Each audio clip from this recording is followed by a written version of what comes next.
జమ్మూ కాశ్మీర్ ఉగ్రవాద దాడుల్లో మరణించిన సోమిశెట్టి మధుసూదన్ రావు నివాసంలో మనం ఉన్నాం. ప్రస్తుతం మనతో పాటు వారి కుటుంబ సభ్యులు కూడా ఉన్నారు. అయితే ఈ టైంలో వారిని పలకరించడం కూడా కరెక్ట్ కాదు. కాకుంటే అక్కడ జరిగినటువంటి సన్నివేశం అంతా కూడా వారికి తెలుసు కాబట్టి ఈ విషయాన్ని ప్రపంచానికి తెలియచేయాలి కాబట్టి వారితో మాట్లాడేటువంటి ప్రయత్నం చేస్తున్నాం. మేడం, సారీ, ఏమనుకోబాకండి, ఈ టైంలో మిమ్మల్ని అడగడం కరెక్ట్ కాదు.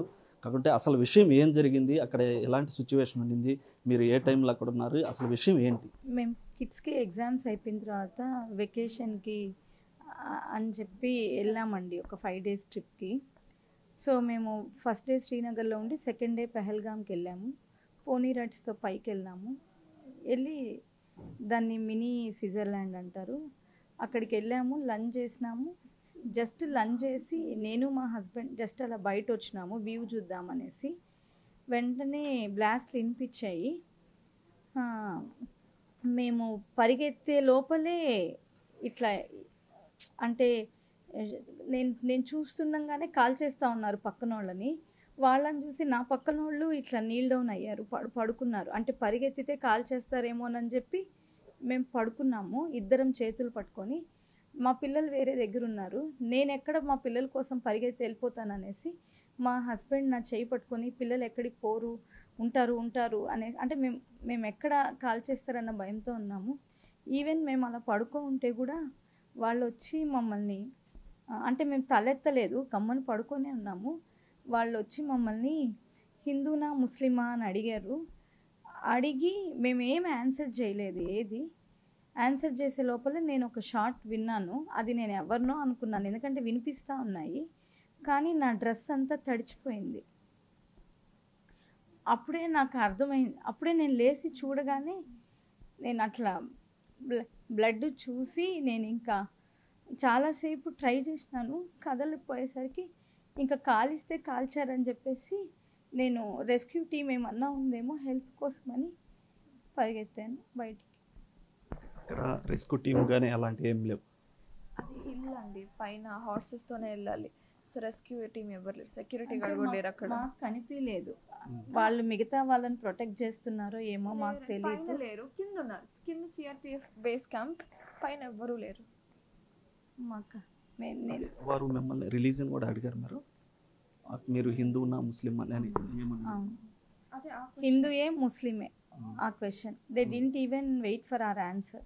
మీరు పారిపోతుంటే మిమ్మల్ని ఆపడం కానీ చూడడానికి మేము భయపడి సరెండర్ మేము పడుకో ఉన్నాం కదండి.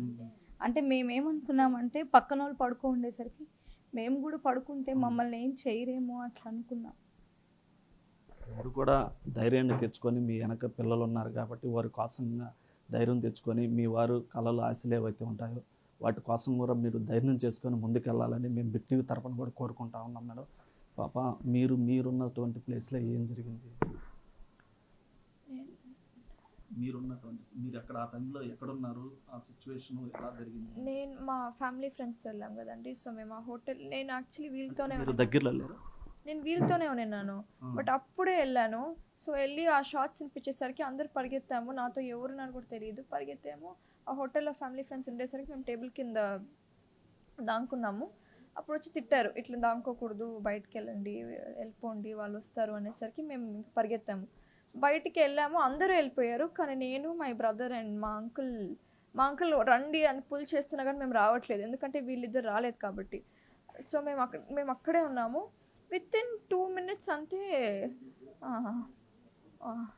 ఆ గేట్ బయటే ఉన్నాము. మేము వీళ్ళు పుల్ చేస్తే రావట్లేదు. ఓన్లీ తిని ఒకటే వచ్చింది, మా నాన్న రాలేదు.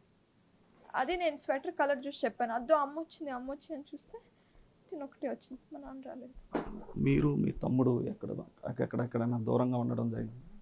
ఆ గేట్ బయటే ఉన్నామండి మేము, కొంచెం 10 feet డిస్టెన్స్ అంతే, అక్కడే ఉన్నాం. అప్పుడు కాల్పుల సౌండ్ అక్కడేం సౌండ్, ఇంకా అదే మాదే లాస్ట్ అనుకుంటా, ఇంకా దాని తర్వాత రాలేదు. మేడం, మీకు ముందు కాల్పులు నా ముందే కాలుస్తుండేసరికి నేను భయపడినాను. నా ముందే వేరే వాళ్ళని కాలుస్తున్నారు. వాళ్ళని అలా కాల్చకుండా ఓన్లీ గన్ షాట్స్ ఉంటే నేను పరిగెత్తి వెళ్ళిపోయిండేదాన్ని. వాళ్ళని చూసి భయపడిపోయాను. నేను కాలుస్తున్నప్పుడు చూసే భయపడిపోయాను.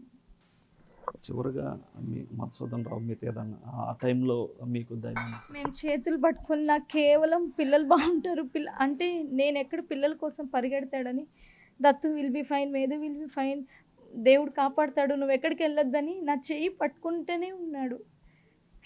మా పిల్లల కోసం. మీరు ధైర్యాన్ని తెచ్చుకోవాలి, ఎందుకంటే పిల్లలు ఉన్నారు. అయితే ఇటు ఏదైతే ఈ యొక్క ఘటన కూడా ఎవరు కూడా తీర్చలేనటువంటి బాధని చూశారు కదా.